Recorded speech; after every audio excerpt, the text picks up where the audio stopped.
रास्ते में ब्राह्मण देवता यज्ञ कर रहे थे। अब जाए तो भला जाए कैसे?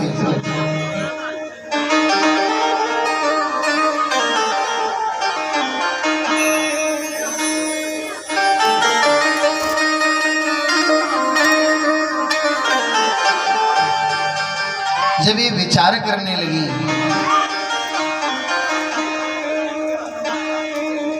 तो उन सबके मन में विचार आया कि जो होगा देखा जाएगा, लेकिन जाना तो है। इन्होंने चल दिया, लंबा घूंघट कर लिया, साड़ी के पल्लू से धारियां ढक ली और चल दी। जैसे ही मंडप के पास पहुंची और उधर से आगे बढ़ने लगी, उन ब्राह्मणों ने अपनी पत्नियों को देखा, देख करके इशारा करने लगे। अभी तो ब्राह्मण देवता बड़ी शांति से आहुतियां दे रहे थे, केशवाय स्वाहा, माधवाय स्वाहा, नारायणाय स्वाहा। और जब अपनी पत्नियों को जाते हुए देखा तो ध्वनि को तेज कर दिया, केशवाय स्वाहा। इन्होंने इशारा किया कि शायद एक बार भी ये मुड़ करके देखेंगी तो इशारा करेंगे कि कहाँ जा रही हो, लेकिन एक बार भी नहीं देखी। सखाओं के पीछे पीछे चली गई और जाकर के जब दूर जंगल में पहुंची, देखा कृष्ण बलराम दोनों भैया एक वृक्ष के नीचे बैठे हुए हैं। आज जैसे ही कृष्ण बलराम ने ब्राह्मण पत्नियों को आते हुए देखा, उठ करके खड़े हुए और खड़े होकर के तुरंत इनका स्वागत करने लगे। स्वागतम वो महाभागा आसितां करवामि किं यन्नो दिदृक्षया प्राप्ता उपपन्नमिदं हि वा। कृष्ण बलराम दोनों भैया खड़े हुए, खड़े होकर के निवेदन किया है कि हे माताओं, हे महाभाग, इस वन में आने पर आप सब महाभागाओं का हम स्वागत करते हैं। और जैसे ही स्वागत किया है, समस्त ब्राह्मण पत्नियां पहुंची और जाकर के किसी ने कृष्ण को गोद में बिठाया, किसी ने बलराम को बिठाया, सबने अपने अपने गोद में सखाओं को बिठा लिया और अपने अपने हाथों से सबको भोजन पवाने लगी। जैसे ही भोजन पवाया, भोजन पाने के बाद जब भोजन पूर्ण हुआ,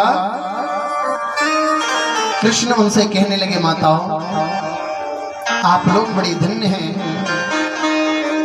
कि हम सबको आप लोगों ने अपने हाथ से भोजन पवाया, लेकिन अब निवेदन है कि आप लोग अपने घर लौट करके चले जाओ। आज जैसे ही घर जाने की बात कही तो ब्राह्मण पत्नियां एकदम उदास हो गई। कृष्ण बार बार कहते हैं, अब तो चली जाओ। जब बार बार कहने लगे तो ब्राह्मण पत्नियां निवेदन करने लगी, प्रभु, जिस समय हम आपको भोजन लेकर के अपने घर से चल रही थी ना, उसी रास्ते में हमारे पतिदेव यज्ञ कर रहे थे। जब हम आ रही थी, उन्होंने देखा तो हमें बहुत इशारा किया, लेकिन एक बार भी हमने मुड़ करके नहीं देखा। और अब जब हम लौट करके जाएंगे ना, तो पता है कि हमारी क्या गति होगी, क्या दशा करेंगे हमारी। इसलिए अब आप हमें लौट करके जाने की बात ना कहें। ब्राह्मण पत्नियों ने लौटने की मना कर दिया है। कृष्ण कहने लगे, देवियों, फिर इस वन में क्या करोगी? बोले, आप जैसे रखेंगे वैसे हम रह लेंगे, लेकिन अब जाने को ना कहें। कृष्ण बार बार कहते हैं, देवियों, एक बार जाकर तो देखो। कृष्ण के बार बार कहने पर आज ब्राह्मण पत्नियां लौट करके आ रही हैं। और जैसे ही आई, आज वही ब्राह्मण जिन्होंने कृष्ण के सखाओं का अपमान करके भगाया था, जब उन्हें पता चला कि हमारी पत्नियां कृष्ण को भोजन पवाने के लिए गई हैं,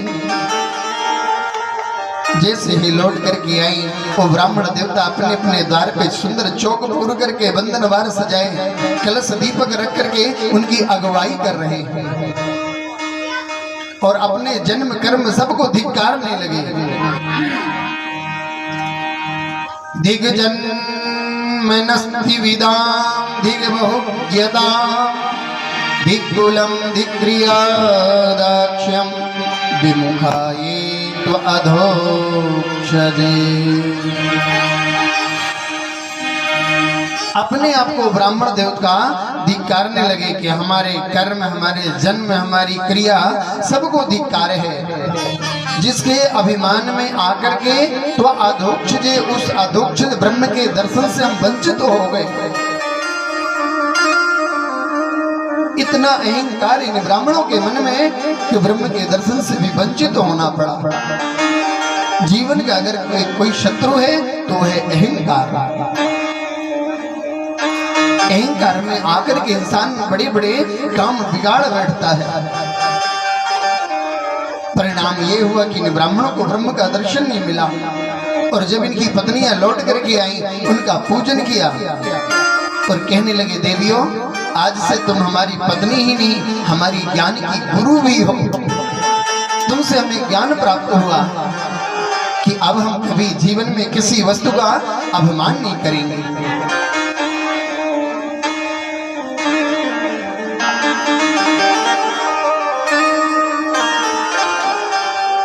अब इधर से सुंदर रास का प्रसंग प्रारंभ हो रहा है।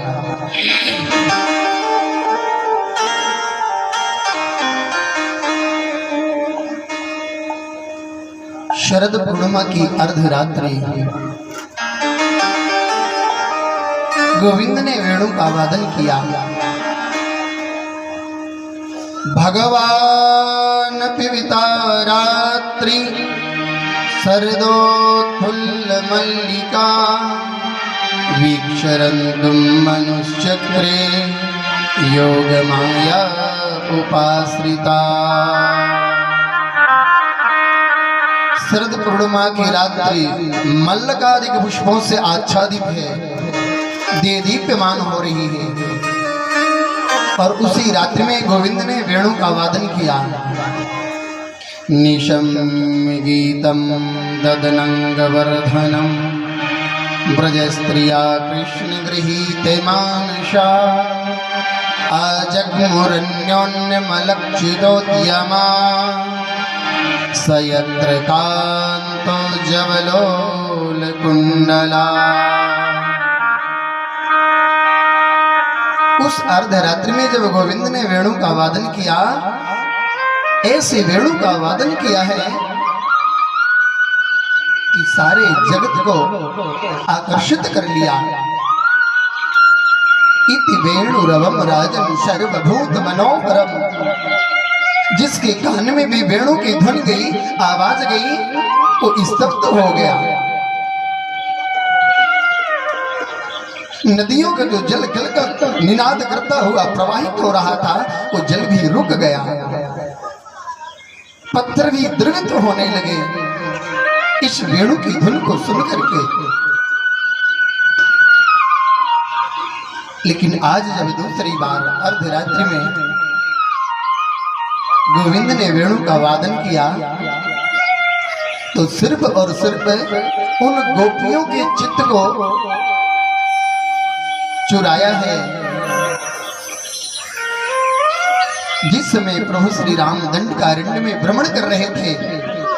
साधु संतों ने निवेदन किया कि हे गोविंद, हे प्रभु, हम आपकी सेवा चाहते हैं, हम आपके परिकर बन करके रहना चाहते। तो राम जी ने कहा था, तुम चिंता मत करो, कृष्ण अवतार में मैं तुम सबको अपना आलिंगन कराऊंगा, सबको आनंदित करूंगा। आज वही दंडकारण्य में रहने वाले जितने भी संत थे ब्रज में गोपी बन करके आए, और उन समस्त गोपियों के चित्त को हरण किया है, चुराया है। जगौ कलम्बामिदृशां मनोहरम। जैसे आज इन गोपियों ने वेणु का वादन सुना है, गोपियां यमुना की ओर दौड़ने लगी। एक दिन की बात, ये गोविंद जब रोजाना वेणु का वादन करते तो इन गोपियों के काम बिगड़ जाते, इनको डांट पड़ती।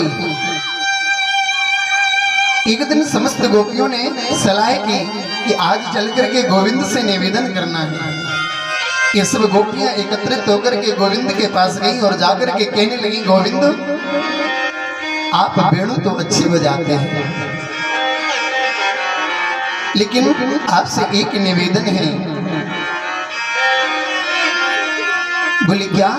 बोली आप ये जो बांसुरी बजाते हैं ना प्यारे, आपकी इस बांसुरी की धुन को सुन करके हम गोपियां अपनी शुद्ध बुद्ध भूल जाती हैं, और जब हम अपनी शुद्ध बुद्ध भूलती हैं ना तो हमारे बने बनाए काम बिगड़ जाते हैं। तो आप ऐसा न करें, इस बांसुरी के बजाने का कोई एक निर्धारित समय कर लें कि आप किस समय बजाएंगे, तो उस समय हम अपने गृह कार्यों से निवृत्त होकर के सिर्फ और सिर्फ आपकी ये बांसुरी ही सुनेंगे और कुछ नहीं। दूसरी हाथ जोड़ करके निवेदन करने लगी, गोविंद जब आप वेणु का वादन करते हैं ना और हम कोई काम कर रही होती हैं तो आपकी इस बांसुरी की धुन को सुन करके हम अपनी शुद्ध बुद्ध भूल जाते हैं। प्यारे, एक दिन की बात बताऊं,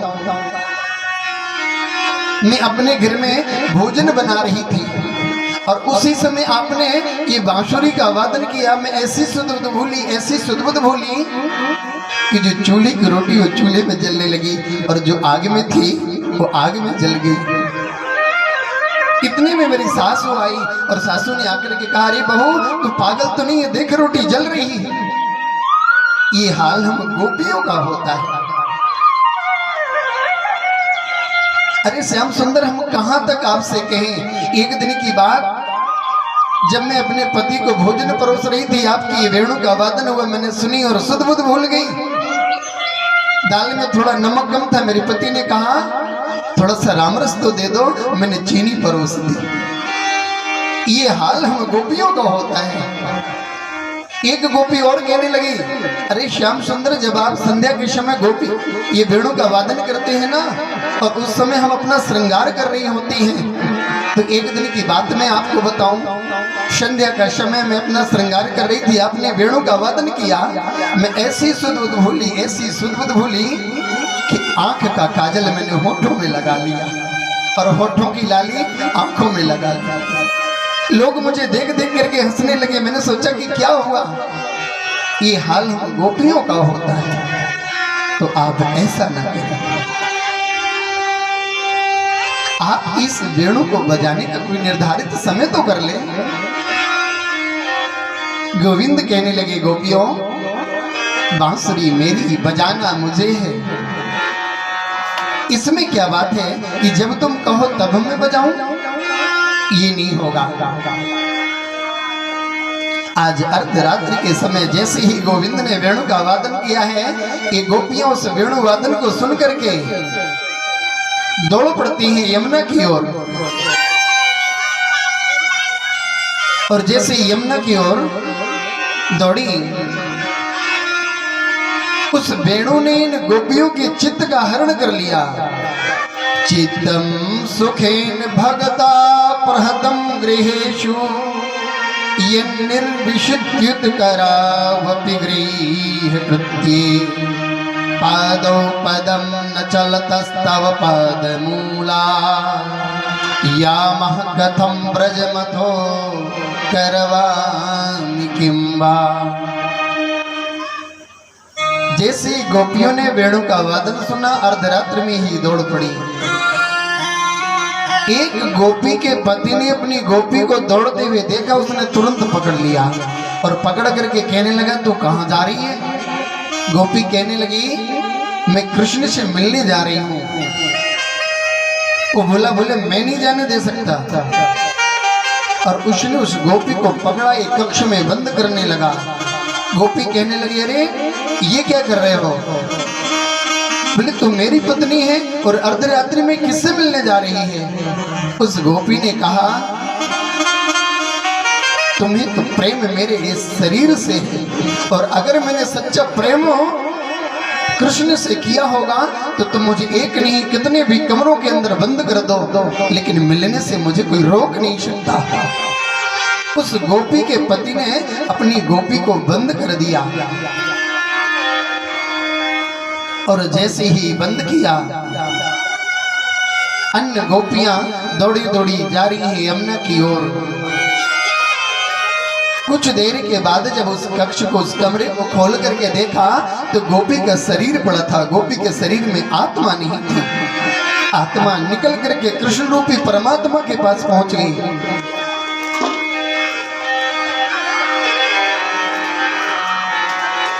जैसे ही गोपियां पहुंची,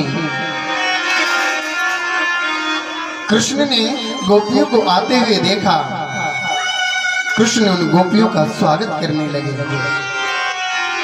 स्वागतम वो महाभागा प्रियम किम करवाणि वा ब्रजस्या नामयं कश्ये ब्रूतागमनि कारणम्।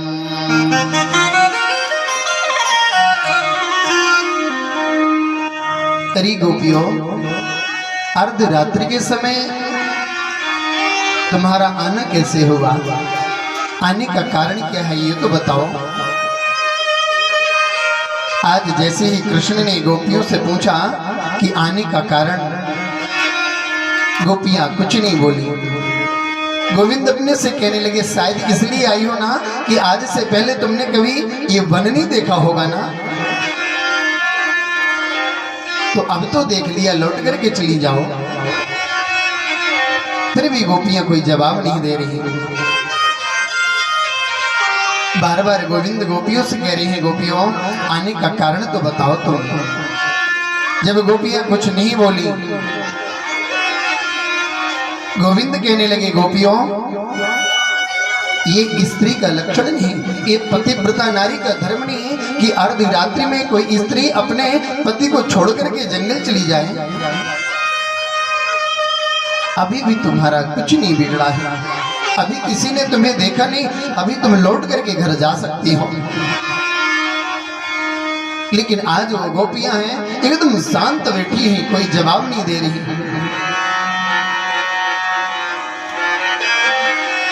बार बार गोविंद उन गोपियों से कह रहे हैं कि गोपियों अभी तुम्हारा कुछ नहीं बिगड़ा, अभी तो चली जाओ।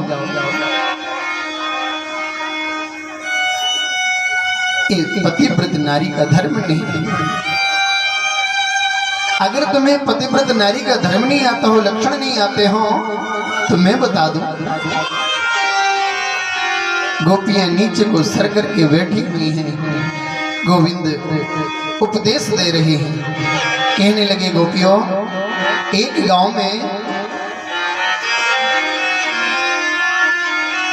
पति पत्नी दोनों रहते थे।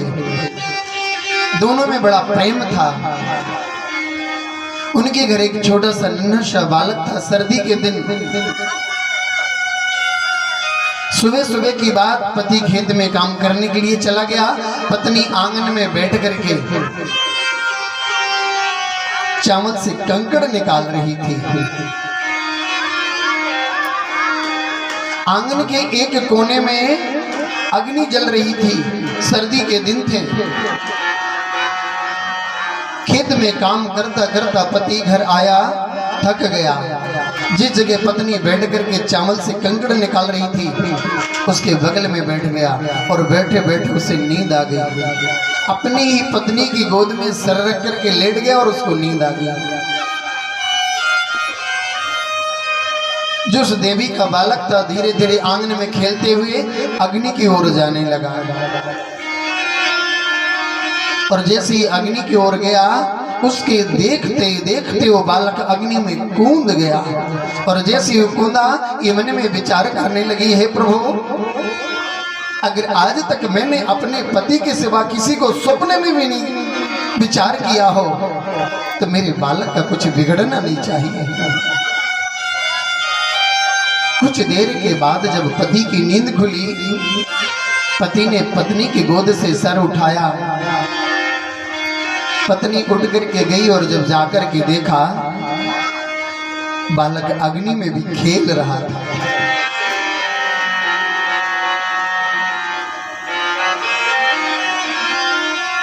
देवियों अभी भी तुम्हारा कुछ नहीं बिगड़ा, लौट करके चली जाओ। फिर भी कुछ नहीं बोली। दूसरा उपदेश दिया, अरे देवियों अगर इसमें भी समझ में नहीं आया तो और बताऊंगा।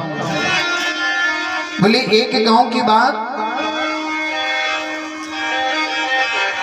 जल्दी दिनों में ही शादी हुई थी, पति पत्नी में बड़ा प्रेम था, जो श्रीमान जी के पास धन था वो सब खर्च हो गया। एक दिन पत्नी से कहने लगा, सुनती हो हमारे घर जितना भी धन था वो खर्च हो गया, अब खर्च कैसे चलेगा, अब तो हमें परदेश जाना पड़ेगा। जैसे ही परदेश जाने की बात गई तो पत्नी कहने लगी, अगर आप परदेश जाएंगे तो मैं भी परदेश जाऊंगा, मैं क्या करूंगी, मैं आपके बिन रह नहीं सकती। पति ने कहा, देवी अभी मेरे रहने का तो ठिकाना नहीं, तुम मेरे साथ चल कर के क्या करोगी। बोले आप जैसे रहेंगे वैसे मैं रह लूंगी, लेकिन मैं यहाँ अकेले रहने वाली नहीं, मैं भी चलूंगी। पति ने समझाया, देवी मेरे साथ चल करके तुम भला क्या करोगी। अच्छा नहीं, तुम यहीं रहो और मैं प्रदेश से धन कमा करके जल्दी लौट आऊंगा। उसने कहा बिल्कुल नहीं। पति ने कहा, ये बताओ कि तुम्हें मेरे इस स्वरूप से प्रेम है कि मुझसे प्रेम है। बोले मुझे तो आपके स्वरूप से प्रेम है, जब तक मैं आपको देखती नहीं तब तक मुझे चैन नहीं आता। तो पति ने कहा कि अगर मेरे स्वरूप से प्रेम है तो एक काम कर देते हैं, हम अपनी तस्वीर बना करके तुम्हें दे देते हैं और तुम इसी को देखते रहना जब तक मैं परदेश से धन कमा करके आ जाऊंगा। पत्नी ने कहा ठीक है। पति ने अपनी एक तस्वीर बनवाई, पत्नी को दे दी और परदेश चला गया। पत्नी जैसे पति के रहते सेवा करती थी वैसे ही उस तस्वीर की करने लगी। सुबह बढ़िया जगती तो उस तस्वीर को भी जगा देती, स्नान करते गीला कपड़ा लेकर के तस्वीर को पोंछ देती, भोजन बना करके तैयार करती तो पहले थार जाकर के तस्वीर के सामने और इसके बाद फिर खुद करती। ऐसे करती, पूजा करती रही, महीनों पूजा होती रही। एक दिन की बात कि पतिदेव परदेश से धन कमा करके लौटे और जैसे वो लौटे पत्नी घर के अंदर पूजा कर रही थी, द्वार बंद था। पतिदेव ने द्वार खड़खड़ाया, आवाज लगाई, सुनती हो मैं आ गया, द्वार खोलो। भगवान श्याम सुंदर उन गोपियों से कहने लगे, गोपियों अब ये बताओ कि उसे द्वार खोलना चाहिए कि पूजा करनी चाहिए। बार बार कहते हैं कि गोपियों बताओ तो क्या करना चाहिए।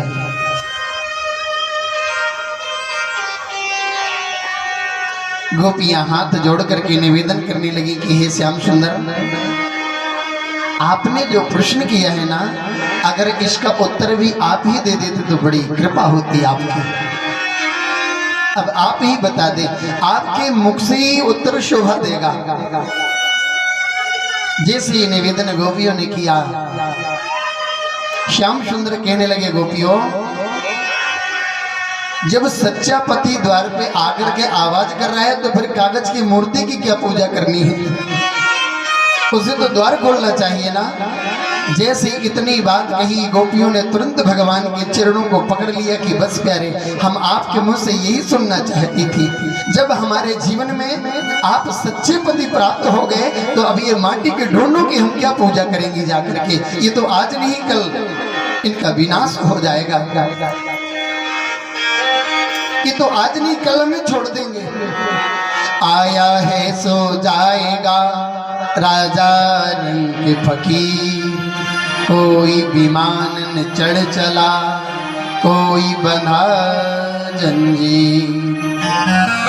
ये तो आज नहीं तो कल हमें छोड़ देंगे, हमारा सुहाग उजड़ जाएगा। लेकिन आप ऐसे पति हमें मिल गए कि आप तो अविनाशी हैं, अजर हैं, अमर हैं, आपके तो कभी विनाश होने वाला ही नहीं। इसलिए आपको पाकर के हम अब लौट के जाने वाली नहीं। जैसी बात गोपियों ने कही, श्याम सुंदर आज उन गोपियों के साथ रास करने को तैयार हुए। और जैसे ही रास करने के लिए तैयार हुए हैं, श्याम सुंदर कहने लगे, ठीक है गोपियों, अब हम तुम्हारे से रास करेंगे। और जैसे ही रास करने को तैयार हुए, वैसे ही इन गोपियों के मन में अभिमान आ गया। अभिमान क्या आया?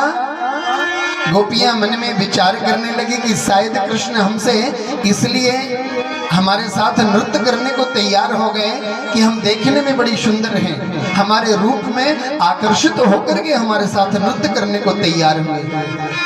ये अभिमान गोपियों के अंदर आया। और भगवान कहते हैं कि किया अभिमान तो फिर मान नहीं पाएगा। जैसे ही प्रभु ने देखा कि गोपियों के मन में अभिमान आ गया, तो प्रभु ने गोपियों के बीच से अदृश्य हो गए। एक गोपी को लेकर के चले जाते हैं, और जैसे उस गोपी को लेकर के कुछ दूर गए, तो चलते चलते वो गोपी के मन में गुमान आ गया। उसके मन में गुमान क्या आया? गुमान ये आ गया कि मेरे बिन कृष्ण एक पल रह नहीं सकते। तो गोपी कहने लगी, गोविंद अब हमसे चला नहीं जा रहा। कृष्ण कहने लगे, तुम कहना क्या चाहती हो, सत्य सत्य कहो। बोले हम थक गई, हमसे चला नहीं जाता। तो कृष्ण कहने लगे, एक काम करो, हम बैठ जाते हैं, हमारे कंधे पर बैठ जाओ, फिर हम आपको लेकर के चलते हैं। वो गोपी कोई और नहीं, किशोरी राधा जी थी। जैसे ही गोविंद बैठे हैं, किशोरी जी ने अपना चरण उठाया कंधे पर रखने के लिए, भगवान वहां से भी अदृश्य हो गए। और जैसे अदृश्य हुए हैं, इधर गोपियां ढूंढ रही हैं, उधर किशोरी राधा जी ढूंढ रही हैं। दौड़ी दौड़ी गोपियां जाकर के पीपल के वृक्ष के पास पहुंची, और पीपल के पास पहुंच करके निवेदन करने लगी, हे पीपल, तुम्हें दुनिया वासुदेव के नाम से पुकारती है, पूजती है। तुम वृक्षों में श्रेष्ठ माने जाते हो ना। आपने कहीं हमारे प्राण वल्लभ श्याम सुंदर को तो नहीं देखा? पीपल ने कोई जवाब नहीं दिया। तुलसी के पास पहुंची, अरे तुलसी, तुम तो भगवान की अनन्य प्रिया हो, उनके सर पर धारण होने वाली हो ना, आपने तो देखा होगा। तुलसी ने भी कोई जवाब नहीं दिया। पृथ्वी से पूछा, हे पृथ्वी देवी, आपने तो देखा होगा, वो जहां कहीं भी चल करके गए होंगे, वो आपके ऊपर से गए होंगे, तो आपने तो देखा होगा ना। लेकिन पृथ्वी ने भी कोई जवाब नहीं दिया। आज गोपियां यत्र तत्र रोते हुए भटक रही हैं, गोविंद मिलन की कामना को लेकर के। हम तुमसे बिछुड़ के कन्हैया, दिन रात यहाँ रोती, मेरी नींद गई, मेरा चैन गया, दिन रात न हम सोते, हम तुमसे बिछुड़ के कन्हैया, दिन रात यहाँ रोती, हम तुमसे बिछुड़ के कन्हैया, दिन रात यहाँ रोती, मेरी नींद गई, मेरा चैन गया, मेरी नींद गई, मेरा चैन गया, दिन रात न हम सोते हैं, हम तुमसे बिछुड़ के कन्हैया।